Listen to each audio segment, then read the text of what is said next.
여러분 반갑습니다. 평소하고 별로 다르지 않으니까 수련회 같지 않죠? 그죠? 네, 해야죠. 네, 네. 또 이런 때는 또 이게 좋네요. 대답이 없으니까. 그렇습니다. 사실 이 수련회를 이번에 진행하면서 임원들은 어떤지 모르겠지만은 저는 굉장히 갈등도 되고 고뇌도 되고 대면으로 가는 것이 정말 맞는 것인지에 대해서 수많은 상황 가운데서 결정을 어떻게 해야 될지라는 상황들이 있었고 질문들이 있었고 또 의견들이 있었습니다. 그런데 여러분 어떠신지 모르겠지만 지금 여러분 이 자리에 나왔을 때 어떤 마음으로 나오셨습니까? 한번 나 스스로에게 한번 물어보십시오. 어떤 마음으로 나오셨습니까? 그리고 그 마음이 확 확고하게 결정되어진 그 마음으로 이 자리에 나오지 않았다면은 혹은 지금 이 순간에도 과연 대면 예배가 이 자리에서 대면해서 하나님을 예배하는 것이 옳은 거야? 아닌가? 덕되는 거야? 이러한 갈등들이 있다면은 어, 지금 이 순간에 집중하면 어떨까 싶습니다. 지금 나는 이 자리에 나와 있지 않습니까? 그리고 이 자리에서 지금 하나님을 바라보고 있지 않습니까? 우리가 수많은 갈등 가운데에 있다가 결국 이 자리에 나왔을 때에 나의 갈등의 시간들이 무의미한 것은 아니지만 결국 나는 이 자리에 있구나라는 사실에 주목하십시오. 우리가 확고하게 마음을 갖고 나는 꼭 갈 거야. 나는 꼭 대면하면서 나는 수련회 때 꼭 참여할 거야라고 마음의 결단을 했어도 이 자리에 서지 못할 수 있는 존재가 우리입니다.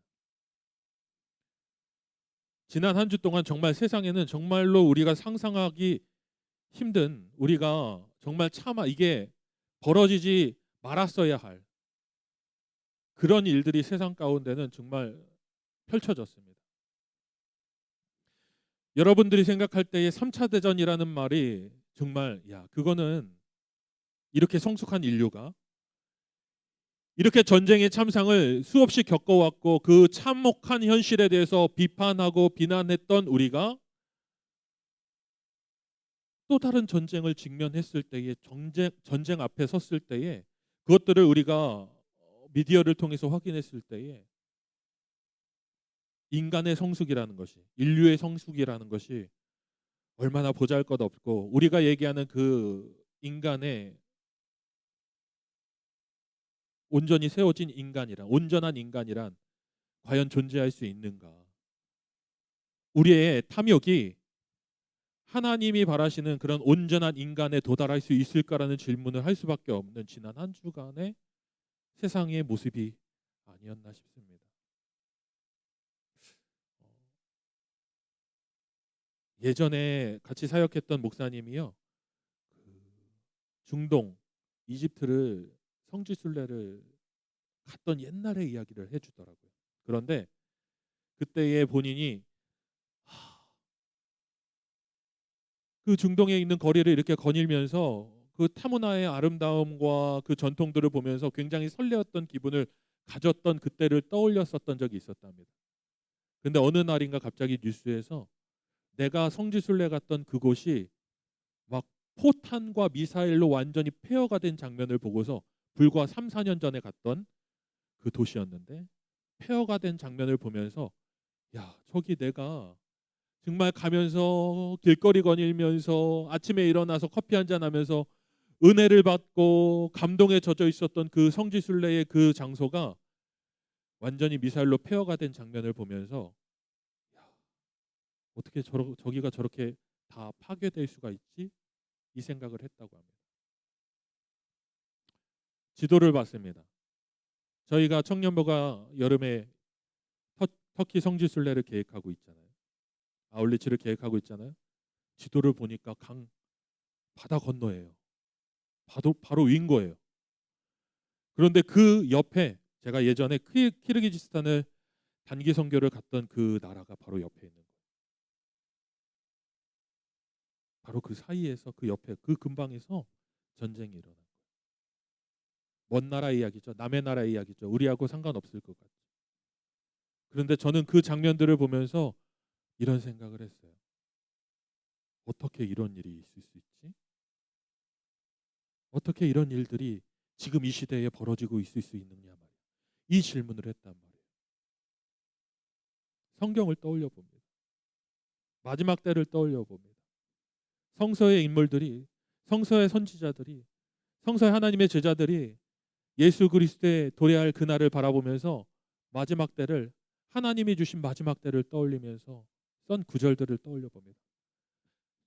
말세에, 마지막 때에 난리와 기근과 전쟁과 지진과 사람들이 서로 지붕으로, 산으로 도피하고, 사람들이 서로 전쟁하면서 서로의 가족을 내어 팔고, 이런 일들이 벌어지고, 사람들의 사랑이 식어져 갈 것이라는 그 제자들이 적어 놓은 그 성서의 구절들을 떠올려 보면서, 이게 먼 나라의 얘기가 아니고, 먼 훗날의 이야기가 아니고, 우리가 살고 있는 시대가 바로 마지막 종말의 때를 고스란히 보여주고 있는 현상들을 우리가 살고 있구나라는 것들을 다시 한번 떠올려봐요. 여러분, 우리는 지금 마지막 때를 지금 달려가고 있는 겁니다. 하나님이 작정해 놓으신 그 마지막 그때를 우리는 달려가고 있다는 것. 그때를 살고 있는 기독 청년이라는, 그리스도인이라는 것. 코로나, 성서에도요, 질병과 기근들에 대한 이야기들이 수없이 나와요. 질병과 기근은 하나님이 하나님의 백성들, 하나님을 잊어버린 인류를 향하여 하나님을 상기시키기 위한, 하나님의 권능을 보여주기 위한 도구로, 하나님의 대적자들을 심판하기 위한 도구로 성경에서 끊임없이 사용되어진 도구가 바로 전염병입니다. 근데 오늘 우리는 이 전염병의 때를 직면하는 우리는 어떠한 마음으로 이 시대를 바라보고 있습니까? 신앙의 관점, 영적인 관점으로 보기보다는, 그래, 당연히 생겨날 수 있는 일, 인류가 자연을 착취하면서 우리가 지금까지 접하지 못했던 다른 동식물들과 동물들의 바이러스와 인류의 바이러스가 섞이면서 나타나게 되는 변이, 자연스럽게 나타나는, 계속적으로 우리에게 찾아올 수 있는 변이라고 그렇게 받아들이고 있다는 것이죠. 그래, 앞으로도 코로나 이후에 지금 우리가 겪고 있는 수많은 질병 이외에도 정말 다양한 변이들과 다양한 질병들과 우리가 차마 대응할 수 없는 지경에 이르는 질병들이 찾아올지도 모릅니다. 지금 우리가 대응할 수 없는 거대한 기근이 우리 앞에 닥쳐올 수도 있습니다. 지금도 우리는 벅차지 않습니다. 우리는 대응하기가 벅차합니다. 산불 하나 크게 나면은 정말 전 세계가 들썩거립니다. 정말 우리 대한민국 땅만큼의 살림이 막 불타 없어집니다. 그만큼 불타 없어지는 살림보다도 우리가 착취하는 그런 살림들이 더 빨리 사라집니다. 더 빨리 사막화가 됩니다. 그런데 그것보다 더 중요한 게 뭔지 아십니까? 사람들이 서로를 사랑하지 않게 되는 겁니다. 저쪽에서는 정말 기갈에서 죽고 총에 맞아 죽고 있는데 우리는 지금 오늘 우리의 삶 앞에, 내 앞에 놓여 있는 삶, 그것만 바라보기도 벅차다는 것이죠. 지금 전쟁 가운데 나라 지키려고, 지금 자기의 땅을 지키려고 가족들 이별하고서 지금 가고 있는 사람들이, 총매 들고 가고 있는 사람들의 그 사진 한 장을 보면서 어떻게 저런 일이 있을 수 있냐라고 그냥 감정 동요 한 번 하는 그 정도라는 것이죠. 그들의 고통과 그들의 아픔이 우리에게 공감되어지지 않고 우리는 그 고통을 공감하고 싶은 여력도 없는 시대를 살고 있습니다. 사랑이 식어진 시대가 되었다는 거죠. 우리가 바로 지금 그렇습니다. 마지막 징조를 살고 있는 우리가 그렇습니다. 사랑이 식어지고 있고 기근을 겪고 있고 전쟁과 지진과 수많은 위협들에 둘러싸여 있고 하나님을 찾지 않는 시대가 되어져 있고 예배가 죽고 모이기를 힘쓰지 않는 이러한 모든 징조들이 우리의 삶 가운데에, 우리의 신앙 가운데에 고스란히 보여주고 있습니다. 그런데 여러분, 이 자리에 나와서 우리는 예배드리고 있습니다. 왜 예배드리고 있을까요? 서두에도 말씀드렸지만 내 의지로 이 자리에 내가 결단하고 나아오려고 일주일 동안, 2주일 동안 정말 마음속으로 결단해도 이 자리에 나오지 못한 이들이 있습니다. 보십시오. 보십시오. 여러분 사이에는 지난 한 주 동안은 코로나에 확진돼 갖고 지금 자가격리하고 있는 친구들이 지금 영상을 통해 지금 보입니다. 집에서 열심히 참여하시기 바랍니다. 몇몇 친구들은 아르바이트 하느라 못 나오겠죠. 등록금 마련하느라. 몇몇 친구들은 이제 학기 준비하기 위해서 서울 올라갔거나 학교 근처로 이제 갔기 때문에 못 온 친구들도 있죠. 몇몇 친구들은 시험 준비한다고 하는 친구들도 있죠. 그렇게 마음으로 확정했어도 상황 가운데 못 나온 친구들도 있습니다. 수많은 갈등 가운데 이게 맞나 틀리나? 지금 이 시기에 대면하는 것이 맞나 틀리나? 이 갈등을 하다가도 억지로 이 자리에 그래도 공동체가 하는 것이 순종하는 마음으로 나온 친구들도 있습니다. 그러나 잘 들여다보십시오. 그게 나의 결정인지 하나님이 나를 이 자리로 이끄셨는지에 대해서 한번 질문해 보십시오. 어찌됐든 이 자리에 있지 않습니까? 내 의지입니까? 그래요. 그 의지여도요. 결국 하나님이 이 자리로 나아오게끔 모든 환경 주관하지 않았다면 결코 이 자리에 있을 수 없다라는 것이죠. 지난 주간 우리가 수련회를 준비하면서 강사님을 기도하면서 초청했습니다. 강사님 확정되니까 수련회 못하지 않습니까? 지난 한 주 동안 제가요 수많은 청년들도 수많은 사람들 청년들 수많은 사람들이 모여 있는 공간에 있었지만은 만약에 그 가운데 내가 코로나에 확진됐다면 이 자리에 저 아닌 다른 사람이 다른 목사님이 말씀을 전했어야 했을 수도 있고 우리가 대면 예배가 아니라 다른 방법을 생각해야 됐을 수도 있죠. 근데 하나님 결국 우리에게 이 자리를 주셨습니다. 그 사실을 기억하고 수련회라는 이 특별한 자리 가운데에 이 특별함을 우리가 붙잡고 나아갔으면 좋겠습니다. 특별한 시간을 나에게 주셨다. 예비해 주셨다. 나에게 주신 하나님의 특별한 은혜들이 있다. 이 시간을 통해서 하나님이 나에게 주시려고 하는 나를 설득하려고 하시는 하나님의 계획이 있다는 것들을 우리가 믿고 나아갈 수 있기를 바랍니다. 오늘 말씀 제목 하나님의 열심이라는 제목으로 말씀 같이 나누려고 합니다. 빨리빨리 나가겠습니다. 오늘 이 제목을 붙인 이유는 이 시대에 결국 우리의 믿음이 어떻게 하나님을 향해 나아가는지에 대한 중요한 통찰과 깨달음을 갖게 된 믿음의 선배의 어떤 글들을 묵상하면서 오늘 말씀을 준비했습니다. 넘겨보겠습니다. 청년의 때에 여러분들이 고민하고 있는 문제들이 무엇입니까?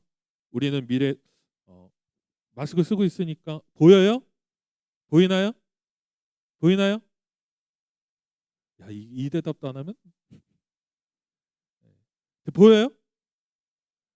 네, 여러분들은 보이죠? 저는 이게 저 앞에까지 안 보이는데 키워도 잘 안 보일 것 같아요. 그러니까 여러분들이 한번 읽어주십시오. 한 목소리로 시작.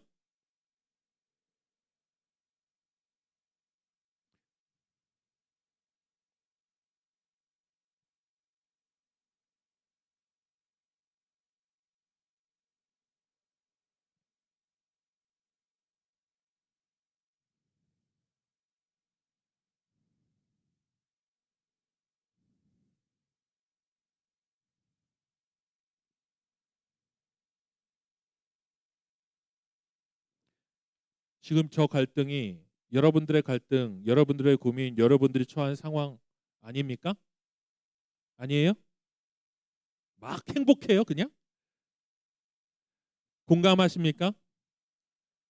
우리는 믿음 안에서 갈등하고 고민하고 불확실성 속에서 불안해하고 저 모든 것이 지금 우리가 겪고 있고 우리가 공감하고 우리가 느끼고 있는 우리가 처해 있는 상황을 묘사하고 나타내고 있습니다. 여러분 불확실성은요 결국 무엇을 만들어내냐면 두려움을 창출해냅니다. 불확실성.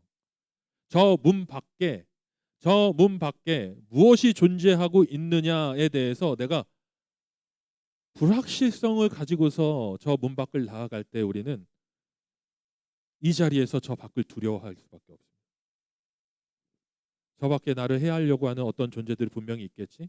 이 예배당을 나아가면은 분명 나는 어떠한 어려움이 분명 찾아올 수도 있겠지. 수련회가 2박 3일 동안 금식 기도하고 내려갔는데 내려갈 때 마지막 날 강사가 분명히 여러분 내려갈 때에 제일 먼저 여러분 사탄이 시험할 건데 여러분들을 막 공격해서 넘어뜨리려고 할 거라고 마음 단단히 먹고 가라고 이런 겁주면서 내보내는 수련회 강사의 이야기들을 들어본 적이 있을 텐데 다 그거 불확실성 가운데 나타나는 두려움이죠. 나아갈 때 주님이 나를 확고하게 붙드시고 결국 나를 넘어지지 않게 하시고 넘어지더라도 주님이 나를 붙잡으실 거라는 확실성 가운데 우리가 나아가면 두렵지 않죠. 나아갈 때 분명히 직장에서 나를 둘러싸갖고 나를 힘들게 하는 존재들과 상황들이 있을 거라는 것. 내가 공부하는 가운데서 이렇게 공부하고 있지만 결국 이렇게 공부해도 앞날이 보장되지 않을 것이라는 현실의 문제, 현실의 불확실성 속에서 두려움과 불안함을 느끼게 되어지는 것들.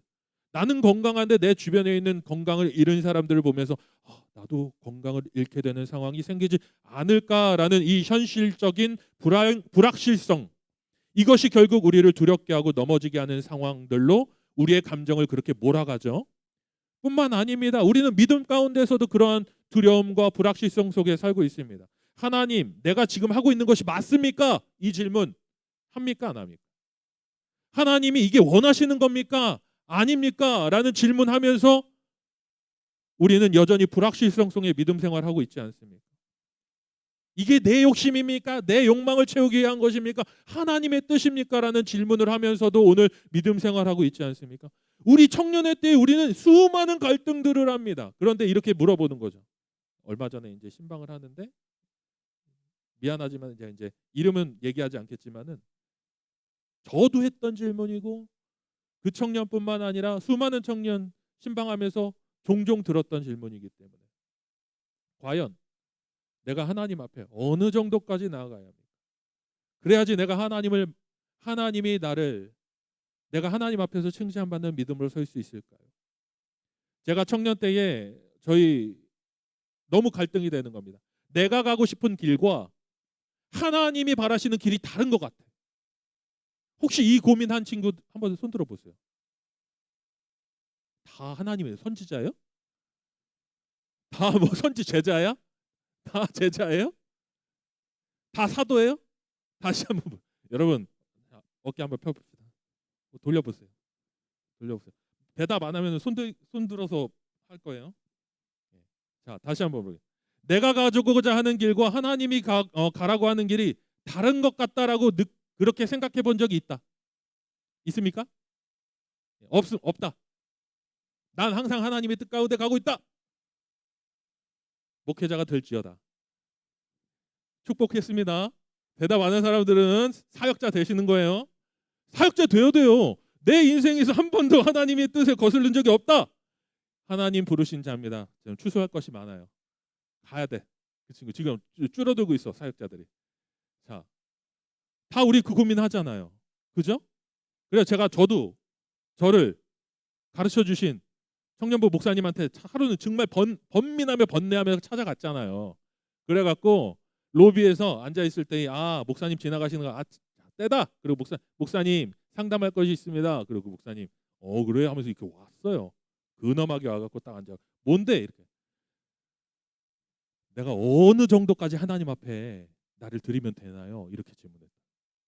어디까지 드려야 됩니까? 어디까지 헌신해야 됩니까? 자, 이 질문 속으로 해본 적 있다.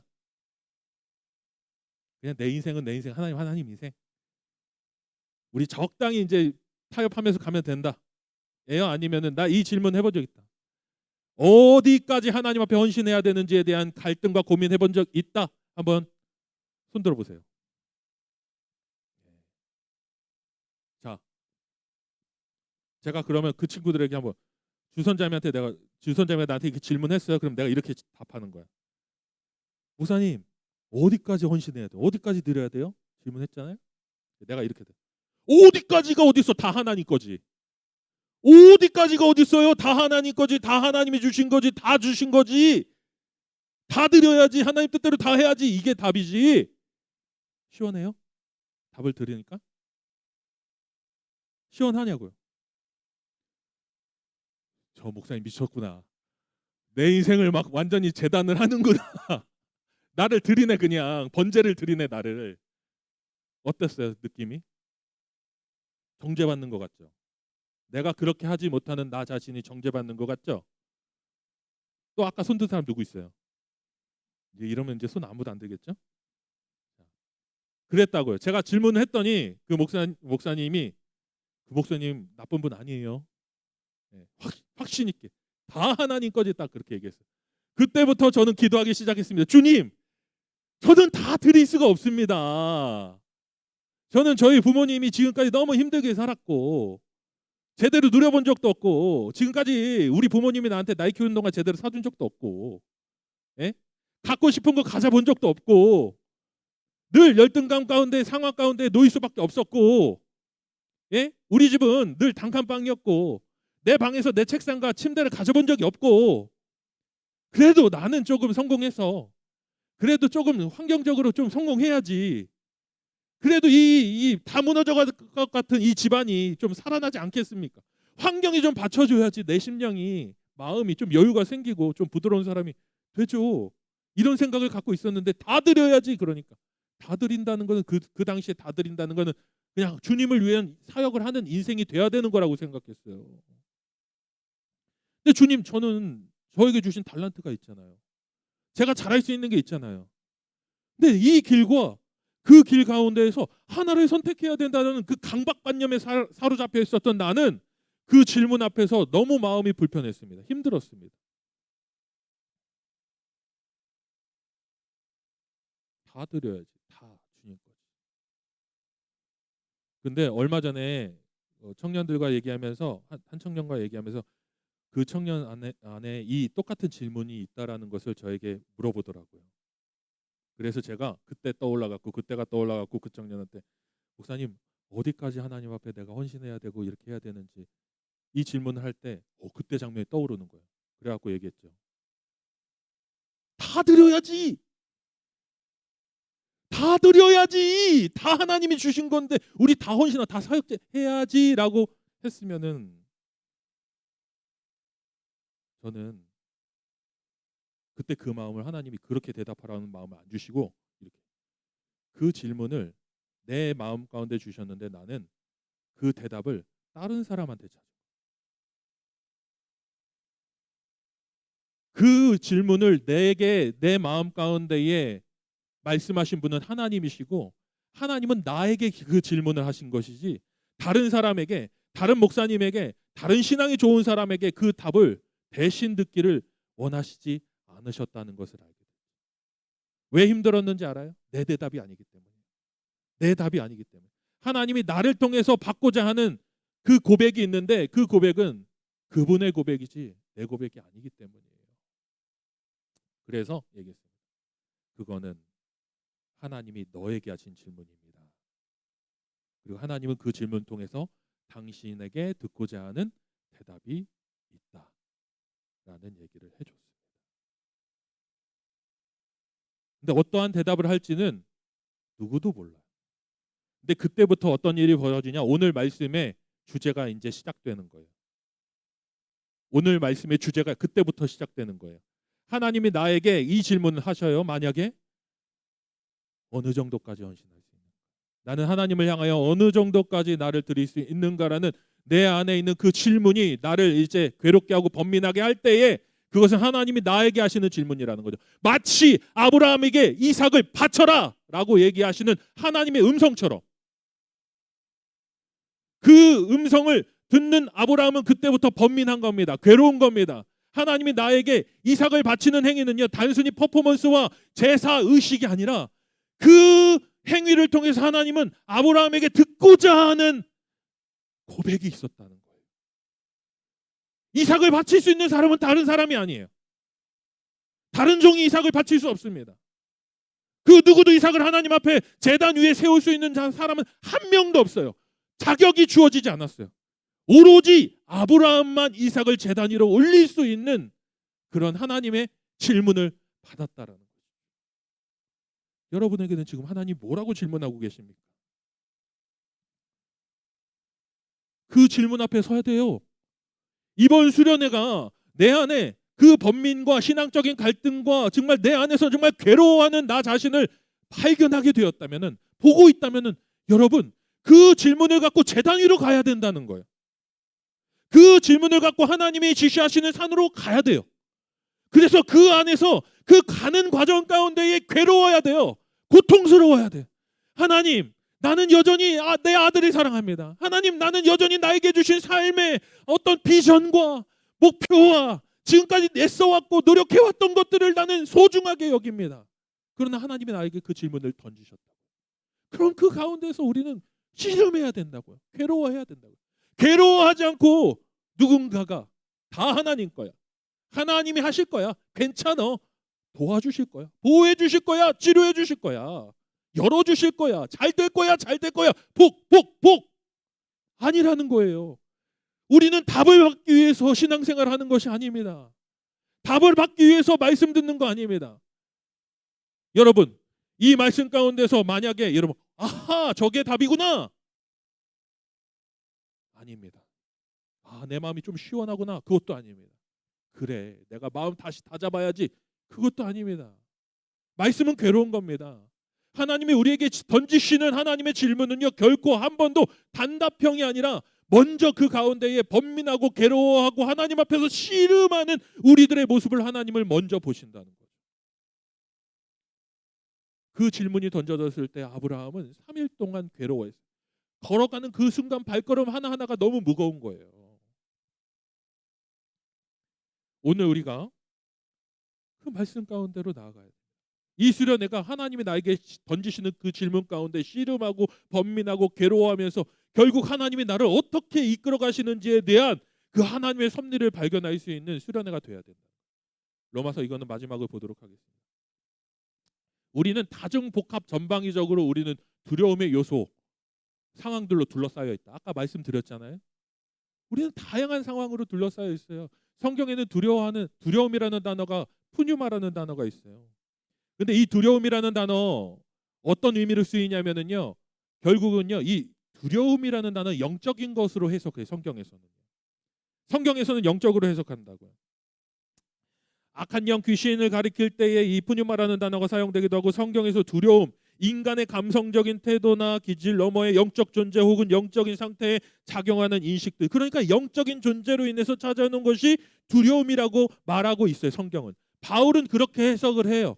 두려움은 하나님이 주시는 것이 아니라고 얘기하는 게 바울입니다. 그러니까 결국 이 두려움이 하나님에 근거하지 않고 악한 영들, 악한 세력들, 악한 조직들, 악한 어떤 시스템과 악한 문화와 악한 풍조들로 인해서 찾아오는 두려움이라는 근거들이 있다라는 것을 성경은 얘기해요. 바울은 그것을 그렇게 봤어요. 그런데 우리는 또 다른 두려움을 가질 수 있어요. 결코 두려움이 악한 것에서만 찾아오느냐? 자, 그렇지 않습니다. 하나님 앞에 대면했을 때, 하나님 앞에 섰을 때에 그 선조들, 그 믿음의 선조들, 성경의 인물들은 하나님 앞에 섰을 때 두려웠어요. 그게 악한 영 때문에 두려운 거예요? 아니에요. 절대자 앞에 섰을 때에 찾아오는 장엄함 때문에 나의 연약함과 나의 작음과 나의 보잘것없음으로 위축되고 작아지는 거죠. 존재를 인식하는 거죠. 하나님이라는 존재를 인식하기 때문에 찾아오는 두려움이에요. 근데 이 두려움을 성경에서는 뭐라고 표현하냐면 두려움이라고만 얘기하지 않고 다른 말로 표현하는데 뭔지 아는 사람? 아는 사람? 그럼 내 스타벅스 한번 쏘죠. 스타벅스 쏜다 그랬더니 또 마크가 뭐 이시스라나 어쨌든 막 그러면서 막 정지하려고 그러는데 웃기지 마세요. 그런 걸로. 뭐예요? 맞습니다. 경혜. 당첨. 예솔이 스타벅스 아메리카노 작은 사이즈. 됐습니다. 오케이. 됐어요. 그것도 비싸요. 그런데 경외라는 단어로 성경은 그것을 표현한단 말이에요. 경외라는. 그러니까 성경에서 말하는 두려움과 이 경외라는 단어는 완전히 차원이 다르죠. 이 악한 영과 악한 조직과 악한 시스템과 악한 풍조로 인해서 찾아오는 이 두려움은 결국 우리를 죽여요. 영적으로 죽게 하고 관계적으로 죽게 하고 환경적으로 우리 위축되게 하고 정말 우리 인생을 쪼그라들게 만드는 게 이 두려움이라면은 경외는 달라요. 하나님 앞에 나의 자금을 발견하고 내가 어떤 존재인지 깨닫게 하고 하나님 앞에 겸손하게 하고 나의 절대자가 나를 지키고 보호하고 나를 인도하신다라는 믿음과 확신 앞에 서게 해요. 하나님을 대면했기 때문이죠. 우리가 왜 믿음이 흔들립니까? 하나님이 대면되어지는 모습 그것들을 체험하지 못하기 때문이에요. 인지하지 못하기 때문에 경험되어지지 않기 때문입니다. 하나 믿음의 아주 중요한 원리 하나 알려드릴게요. 여러분 경험적인 신앙을 살아야 돼요. 경험적인 믿음을 살지 않으면 내 믿음 흔들립니다. 한 가지 아주 중요한 원리 알려드릴게요. 앞으로 5년 뒤에도 신학이 바뀔 겁니다. 5년 뒤에 신학이 바뀔 거라고요. 그 5년 뒤에도 신학은 바뀝니다. 예? 신학은 계속 바뀔 거예요. 이 개혁교회 안에서 우리가 배우는 신학은요, 계속해서 변화할 거예요. 상황이 바뀌고, 시대가 바뀌고, 인종이 바뀌고, 그리고 과학이 바뀌고, 현장이 바뀌고, 전쟁이 일어나고, 분쟁이 일어나고, 또 다른 지식이 나타나고, 바이러스가 나타나고, 이럴 때마다, 그리고 젠더 갈등이 일어나고, 이런 것들이 나타날 때마다 신학은 끊임없이 바뀐다는 거예요. 진리는 변하지 않는다. 맞아요. 진리 변하지 않죠. 예수님 존재예요. 예수님은 변하지 않습니다. 하나님 변하지 않습니다. 성령은 변하지 않습니다. 그러나 우리는 끊임없이 신앙 안에서 이 답을 하려고 하는 이 강박관념에 사로잡혀서 신학은 끊임없이 막 진보하려고 할 거예요. 그리고 여러분들이 지금 믿었던 그 믿음이 신학이 바뀌면서 자꾸 다른 믿음으로 흘러가려고 하는 그런 모습들을 우리가 보게 될 거예요. 그러네요. 경험되어진 신앙은요, 바뀌지 않습니다.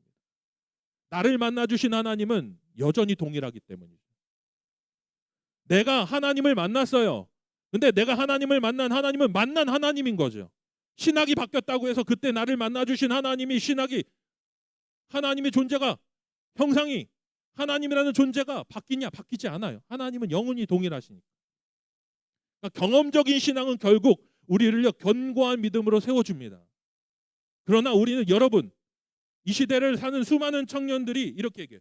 지식적인 신앙, 깨달음의 신학, 그리고 철학적 신학, 이런 것들에 대해서 여러분 많이 들어보셨을 겁니다. 그러나 나의 믿음을 견고하게 해주는 신학 들어보지 못했어요. 목회를, 교회를, 성도들을 경험해보고 만나보니, 나 자신을 보니 결국 나의 믿음을 견고하게 하는 것은 나를 만나주신 하나님에 대한 체험이에요. 신입생 여러분, 손 들어보세요. 손 들어보세요. 잠깐만. 어디 앉아 있어요? 잘 들어보세요. 여러분 이제 대학교 들어갈 거예요. 근데 여러분, 내가 비하하는 게 아니에요. 초등부 때부터 고등부 지나서 청년부 올라올 때까지 공과 공부로 여러분은 컸습니다. 공과 공부, 공과책. 공과책으로 컸다고. 공과책으로요. 기독교 교육 공과책으로 여기까지 내 신앙이 왔어요. 근데 그 공과책은요, 주도적인 나의 신앙에 대한 매달림이 있었나요? 그 공과책 안에서? 여러분, 그 공과책 하면서 여러분들의 신앙을 붙잡고서 막 발버둥 쳐본 경험 있어요? 있어요? 하나님이 어떤 분이신지에 대한 막 지적 고민해본 적 있어요? 공과책 하면서? 나의 상황 가운데 공과책에서 정말 그 답을 딱 내려준 적 있어요?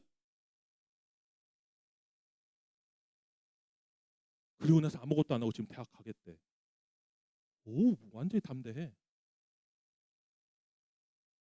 하나님에 대한 어떤 발버둥도 치지 않고서 하나님을 매달리겠다는 어떤 노력도 하지 않고 지금 대학 올라가겠대요. 그리고 한번 생각해 보세요. 한번 생각해 보세요. 나는 하나님에 대한 순수한 신앙을 지킬 수 있어요. 하나님에 대한 믿음을 나는 견고하게 붙들 수 있어요. 이것만큼 믿음에 대해서 가벼운 믿음이 어디 있습니까? 하나님이 나에게 하시는 질문도 한 번도 받아본 적도 없고, 그거 가지고서 번민하고 씨름해 본 적도 없고, 그냥 대학교 올라가겠다. 이 질문을 하는 거예요. 하나님의 열심은 먼저 여러분에게 이 질문을 하는 거예요. 여러분에게 하나님이 뭐라고 질문하는지를 들어야 됩니다. 자, 한번 그렇게 단순하지 않다는 겁니다. 신앙이, 믿음이. 자, 한번 물어보고, 성경 매일 읽어야 합니까? 성경 매일 읽어야 합니까? 매일 읽어야 해요? 안 읽으니까 그러는구나. 그죠? 그러면 성경 제대로 읽어야 합니까? 성경 좀 그래도 성경 진지하게 읽어야 합니까? 짧게 그래도 깊이 읽는구나. 그죠? 몇 구절 그래도 제대로 읽으면 된다고 생각하는 거죠? 매일 읽진 않지만. 자, 기독교인의 결혼 이거 물어보겠습니다. 결혼 믿는 사람과 해야 됩니까? 다 독신이에요? 결혼하기 싫어요? 결혼 안 할 거죠? 안 할 거죠? 그냥 지금 자유롭죠? 너무 행복한 건가? 자, 기독교인과 결혼 아니다. 먼저는 성품이 좋은 사람이다. 자, 이것도 한번 물어봐야겠다. 이거. 자, 믿는 사람과 해야 된다.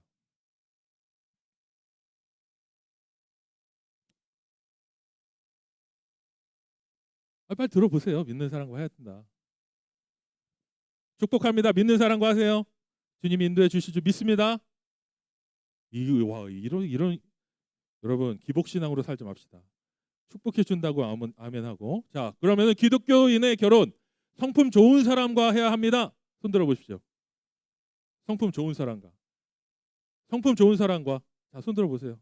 누구 한 명 가족 중에 힘들게 하는 사람 있는 거예요. 그죠? 네, 그렇습니다.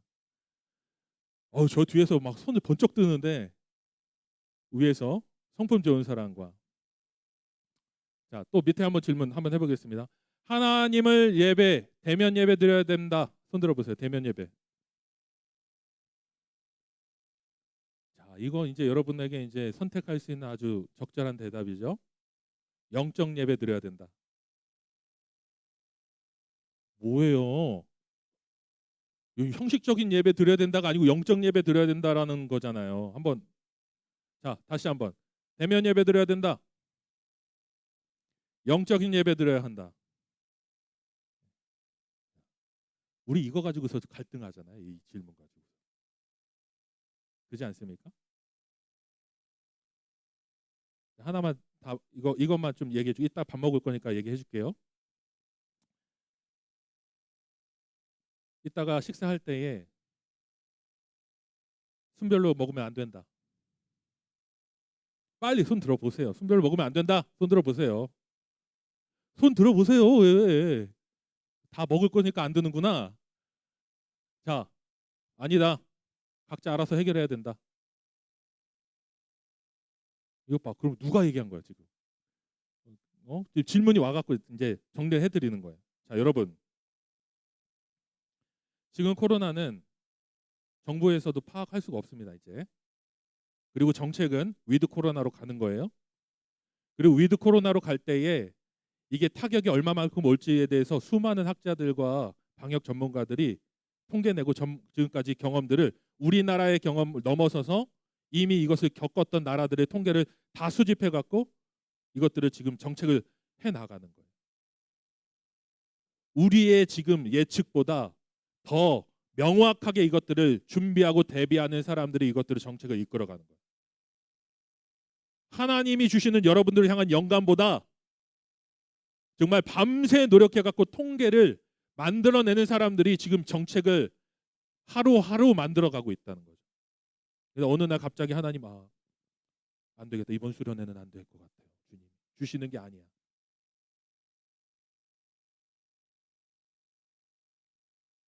저는 여러분들에게 이렇게 얘기해 주고 싶어요. 우리는 이제 다시 회복을 위해서 나아가야 됩니다. 하나님이 모여서 하나님을 같이 예배하는 그 모임을 준비해 가야 된다는 거죠. 그리고 이 자리는 어떻게 보면 도전처럼 보이지만은 우리가 하나님을 예배하는 그 예배의 자리를 다시 한번 회복하기 위한 결단이고 노력이죠. 근데 그 가운데 우리 안에는 선한 마음이 있어요. 우리의 모임이 세상 사람들에게 질타받았던 기억이 있기 때문에 조심스러운 마음이 생기는 거죠. 덕스러운 모임과 덕스러운 수련회와 덕스러운 예배가 되어야 되는데 우리의 모임과 집회가 사람들에게 비난이 되는 것들을 걱정하는 아름다운 마음은 정말 우리에게 너무 소중한 거예요. 그런데 제가 이 질문을 들을 때에 한 가지, 이것을 답을 해줘야 된다라는, 답을 왜 안 해주냐라는 질문을 받을 때에 여러분들의 신앙이 얼마나 구속적 신앙에 사로잡혀 있는지를 발견하게 돼요. 여러분, 내 주변에 연약한 사람들, 이로 인해서 어려울 수 있는 상황 가운데 있는 사람들, 혹시라도 몸이 연약해서 이 질병 가운데 정말 힘들 수 있는 사람들에 대한 배려가 있다면, 여러분, 내 안에서 하나님이 주시는 마음으로 영상으로 예배드려도 되고 홀로 해결하고 와도 되는 거예요. 그러나 우리의 공동체의 예배를 회복하기 위해서 우리가 모이자고 할 때에, 동일한 마음으로 모여서 함께 교제하고 하는 것들을 우리가 지금 시작할 때에, 그 시작하는 것도요, 결코 틀린 것이 아니라는 거죠. 그것도 아름다운 순종과 아름다운 공동체로서 연합되어지는 거라는 거예요. 그런데 이 안에서 우리가 무엇을 어떻게 해야 되는지에 대해서 답을 듣기를 원하는 우리들의 모습이 있다라는 것을 발견했을 때, 이게 지금 우리의 모습이다. 하나님 앞에서 내가 지금 놓여 있는 하나님이 나에게 주시는 그 질문에 대해서 나는 스스로 답할 수 있는 신앙과 믿음이 아니라 누군가 그 답을 대신해 주기를 원하는 우리들의 모습이 지금 이 시대의 청년들 안에 굉장히 뿌리 깊게 자리 잡고 있다라는 것을 알게 됩니다. 여러분, 여러분들의 신앙을 가지고서 스스로 씨름해야 돼요. 공동체를 향한 마음은 우리가 다 동일한데요, 판단과 결정은 다를 수 있다는 거예요. 근데 그 판단과 결정이 고심하는 판단이라면 그 결정은 존중되어질 뿐만 아니라 아름다운 결정이라는 겁니다. 주도적인 신앙을 가지시기를 바라요. 그리고 하나님 앞에서 나의 믿음을, 나의 결단에 대해서 여러분 확신을 갖고 나아가셔야 되는 겁니다. 내가 여러분들에게 무슨 직종, 어디가 전망이 주니까 걸로 가, 당신 앞으로 이거 해, 목회자 해, 할 수 없는 거예요. 씨름하십시오. 이 질문들도 마찬가지입니다. 우리의 믿음을 지금 반영하는 거죠. 이 질문들 앞에 이 질문을 하면 반대 질문이 우리를 괴롭게 하는 거예요. 이 질문을 하면 반대 질문이 괴롭게 해요. 또 다른 우리의 마음을 편하게 해줄 수 있는 질문과 답을 찾아서 우리는 귀를 쫑긋쫑긋 하죠. 근데 그게 답이 되지 않는다는 거죠. 그 사이에 있는 갈등을 하나님은 보시길 원한다는 거예요. 번민을 보기를 원한다는 거죠. 씨름하는 나 자신을 보기를 원한다는 겁니다. 왜? 그 안에서 하나님은 우리를 설득하기를 원하기 때문에. 하나님의 설득 앞으로 나아가야 돼요. 고민과 좀 길어졌죠? 조금 더 빨리 하겠습니다. 고민과 두려움으로 몰아가시는 이유. 하나님이 당신의 자녀들에게 요구하시는 삶이 정답만 맞추면 되는 간단한 삶이 아니라는 것을 깨닫는 데는 평생이 걸렸다. 신앙의 명분이나 해결책 정도로 만족해 버리는 우리에게 하나님은 생각하게 하시고 고민하게 하셔서 당신이 원하시는 수준까지 이르게 하신다. 그 남포교회라는 교회가 있는데 거기 박영선 목사님이라는 분이 계십니다. 원로 목사, 아주 오랫동안 한국 교회를 정말 짊어지고 가셨던 목사님인데, 옛날 책이에요. 진짜 하나님의 열심이라는 옛날 책이에요. 젊었을 때부터 하나님 앞에 씨름했던 그 성경의 인물들을 갖고 씨름했던 내용들을 쓴 책이죠. 근데 그분이 이제 그 서문에 이렇게 얘기하는 거예요. 답을 찾는 것이, 그냥 단답형의 답을 우리가 내리는 것이 믿음이 아니라 그 안에서 막 씨름하고 고민하면서 나를 설득해 가시는 하나님을 보는 것, 그리고 그 하나님의 열심이 얼마나 대단한지를 우리가 목도하는 것, 이렇게까지 나를 위해 하셨다는 그 하나님을 바라보는 것, 체험하는 것, 만나는 것, 이게 바로 믿음이라는 거예요. 이게 바로 신앙이라는 거예요. 우리가 수능을 너무 오랫동안 공부했어요. 예? 수능이 우리의 신앙까지 길들여놨어. 우리는 끊임없이 갈등하고 고민하며 균형을 찾으려고 안간힘 쓰는 거죠. 적당히 하나님과 나와 세상과 하나님, 저 멀찌감치 떨어져서 세상과 하나님, 이게 그래 적절한 신앙이지. 하나님과 나 사이에서 그래 하나님 이 정도까지 해도, 그러면 이 정도까지만 하면은 그래도 나와 세상 사이에 오늘은 하나님과 정말 신실한 예배를 드리고 집에 가서는 맥주캔 하나, 이게 하나님 주신 자유라고 얘기할 수 있는 그 적절한 타협점. 끊임없이 우리는 타협점 찾으려고 해요. 젠더 갈등, 법, 전쟁, 탐욕, 물질 만능주의, 자본주의, 수많은 우리가 놓여 있는 상황 가운데서 우리는 중간점 찾으려고 노력하죠. 제가 부끄럽지만은 우리 양육팀과 공부하면서 이런 얘기를 한 적이 있어요. 저는 집에 패딩이 많습니다. 거위털 패딩이 몇 개 있어요. 여러분도 거위털 패딩 있죠? 집에 이렇게 그리고 너구리 털 달려 있는 패딩도 있죠? 있죠? 2개 이상 있는 사람 빨리 손 들어 보세요. 주선자매 빨리 손 들어요. 없어요? 다 인조털인가?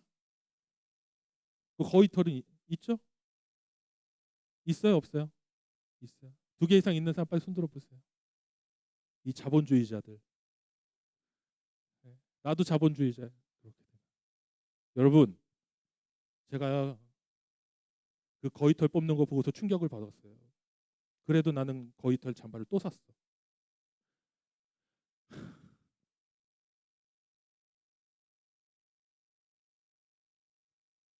어느 날은 제 뒤에 이제 너구리털 달려 있는 게 있었는데 어느 날은 그 털이 너무 휑해 보이는 거예요. 왜 이렇게 털이 이렇게 살아있지 않는 것 같지? 풍성한 털을 사고 싶은 마음. 예? 막 우리 다 자본주의자, 자본주의자. 그러면서 어느 날 그 영상을 보면서 그래 그렇게 얘기하지만 또 예배 나와서 어느 날 정말 아프리카에서 굶고 있는 아이들의 영상을 보면서는 또 나 자신의 양심의 가책을 느끼는.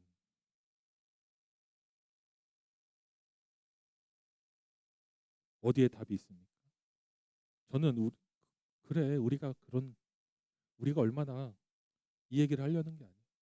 우리가 살고 있는 시대는 수많은 이해관계 가운데 나는 이미 놓여져 있어요. 대한민국에 살고 있는 동안 우리는 자본주의라는 그 그물망 안에 살 수밖에 없습니다. 그 가운데서 우리는 살고 있다고요. 제가 2개 갖고 있다고 정죄할 수도 없고 얘가 없다고 해서 뭐라고 할 수도 없고 제가 육식을 안 먹고 채식 먹는다고 거기에다가 뭐 거룩한 철학을 스토리를 입혀갖고 보니까요 옛날에요 그 운동화인데요 정말 천으로 만든 운동화 하나 있어요. T자 들어가는 운동화였어요. 그거 하나 사면은 하나 값은요 아프리카 아이들한테 도와준다는 거예요. 그래갖고 그거 유행했습니다. 그 T자 운동화. 근데 그 T자 운동화 그 스레빠가 그 실내화 같은 운동화 예? 그 얼마 파는지 아십니까? 8만 원. 그 실내화를 8만 원에 팔아요. 그 물어봤어요. 그 실내화 만드는데 얼마나 그 운동화 만드는데 얼마 드는지 제가 조사해봤잖아요. 10% 이상 남겨야 되는 아니 80% 이상 남긴다는 거예요. 4만 원. 8천 원에만 8천 원. 결국 나머지는 다 자본주의로 다 넘어가는 거죠. 우린 그런 시대에 살고 있어요. 중간지대 찾는 거 여러분 그 비겁한 얘기일 수도 있어요. 우린 중간지대에 설 수가 없는 사람이지.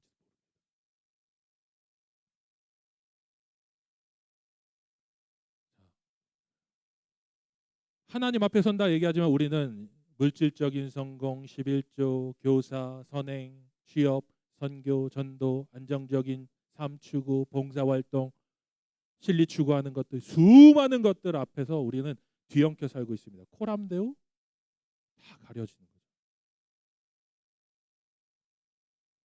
근데 이런 상황 가운데서 살고 있음에도 불구하고 하나님이 우리를 이끌어 가시려고 한다는 거죠.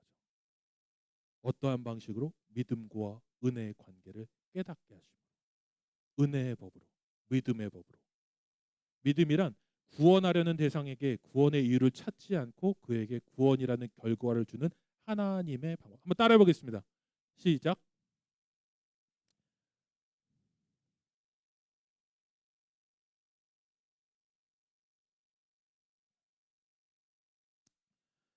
예, 그렇습니다. 믿음이란 구원하려는 대상 바로 우리에게 내가 자본주의자이든 내가 사회주의자이든 내가 적당히 타협하는 중간지대에 있는 중립자이든 내가 추구하는 것들이 정말 다양한 것들에 얽혀 있다 하여 누군가에게는 나는 비난받는 자이고 누군가에게는 존중받고 인정받는 자이든 나의 삶이 의롭든 나의 삶이 누군가에게는 왜 저렇게 사냐라고 손가락질 받든 저 사람 좀 잘생겼든 저 사람 추리해 보이든 저 사람 가정이 정말 번듯하든 저 집 가족은 완전히 정말 고통 가운데 있다. 아프든 든든하든 키 작든 키 크든 모든 우리가 볼 수 있는 가치 기준과 그 모든 판단과 모든 면 이것들을 초월해 갖고 그저 우리를 구원의 대상으로 보고 은혜의 법으로 우리를 이끄시는 그 하나님의 그 방법을 우리에게 보여주신다는 거예요. 하나님이 이것으로 우리를 설득하려고 하십니다. 이 하나님이 세우신 이 은혜의 원리로 우리를 설득해 가시려고 한다는 거죠. 내가 답을 내리려는 것이 아니라 하나님이 그 가운데서 씨름하고 번민하고 갈등하면서 하나님 앞으로 나아가게 함을 통해서 하나님이 나를 그렇게 이끌어감을 통해서 순간순간 나를 설득하시고 어떤 때는 참아주시고 어떤 때는 침묵하시고 어떤 때는 옆에서 보듬어 주시고 어떤 때는 먹은 것을 떠먹여 주시고 어떤 때는 정말 씹기 어려운 음식을 먹게 하시고 어떤 때는 내가 땅을 파갖고 내 손톱이 다 깨져갖고 피가 날 정도로 땅을 파서 우물물을 먹게 하시고 어떤 때는 배신당함을 통해서 그 참사랑과 신뢰에 대해서 깨닫게 하시고 수많은 방법으로 결국은 은혜 앞에 서게 하시는 하나님의 설득의 방법 앞에 서게 하신다. 고민과 고통과 범인 가운데 있는 청년 여러분, 하나님이 여러분들에게 하시는 그 질문, 바로 나에게, 여러분이 아니라 바로 나에게 던지시는 그 질문을 갖고 기도의 자리로 오늘 가야 된다는 거죠. 그리고 나를 어떻게 설득하시는지를 하나님 앞에서 하나님이 설득하시는 그 설득을 봐야 한다. 시간 관계상 이것은 이따 기도회 하면서 마저 하도록 하겠습니다. 이 시간에 같이 일어나서 우리 기도하도록 하겠습니다.